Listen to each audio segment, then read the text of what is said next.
السلام علیکم ناظرین، امید کرتا ہوں آپ سب خیریت سے ہوں گے۔ سب سے پہلے آفیشیل MW پہ خوش آمدید۔ آج میں آپ لوگوں کی خدمت میں حاضر ہوا ہوں جان نثار ڈرامہ کے ساتھ۔ ایپیسوڈ 61 میں یا 60 میں کیا ہوگا، آئیے آپ کو تھوڑا سا خلاصہ دیتے ہیں۔ اور ہمارا خلاصہ کوئی عام خلاصہ نہیں ہوتا، ہم تحقیق کے ساتھ ہی اپنا خلاصہ پیش کرتے ہیں۔ امید کرتا ہوں آپ سب کو پسند آئے گا۔ دیکھتے ہیں جی نیکسٹ ایپیسوڈ میں ہونے والا ہے۔ غزنوی جو ہے وہ کہے گا کہ اس کا باپ جو ہے وہ کہے گا کہ ہمیں اس لڑکی کو پہلے ہی طلاق دے دینی چاہیے تھی، اس نے بہت برا ہمارے ساتھ کیا۔ اور اس کے بعد جو کشمالہ ہے وہ غزنوی سے کہے گی کہ تو نے اسے طلاق دے دو، یہ کر دو، وہ کر دو۔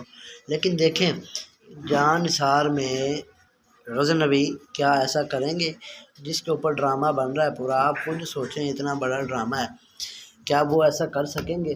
اسے طلاق دیں گے؟ بالکل بھی نہیں دیں گے، اور ایسا کبھی بھی نہیں ہوگا، ٹھیک ہے نا۔ اس کے بعد ہم آتے ہیں آنے والے نیکسٹ ایپیسوڈ میں ہوگا یہ کہ جو غزنوی ہے وہ جعفر جو ہے وہ دیکھ لیتا ہے کشمالہ اور سرفراز کو، وہ اکٹھے بیٹھے ہوتے ہیں، وہ آ کے غزنوی کو بتا دے گا۔ اور لاسٹ ایپیسوڈ میں جو ہوگا وہ میں آپ کو بتاتا ہوں۔ جعفر غزنوی سے پوچھے گا کہ کیا میں سرفراز کو گولی مار دوں؟ سرفراز کو مار دیا جائے گا، اینڈ اس کی یہی ہوگی۔ امید کرتا ہوں آپ کو میری ویڈیو پسند آئے گی۔ تھینک یو سو مچ، ملتے ہیں نیکسٹ ویڈیو میں۔ اوکے، اللہ حافظ۔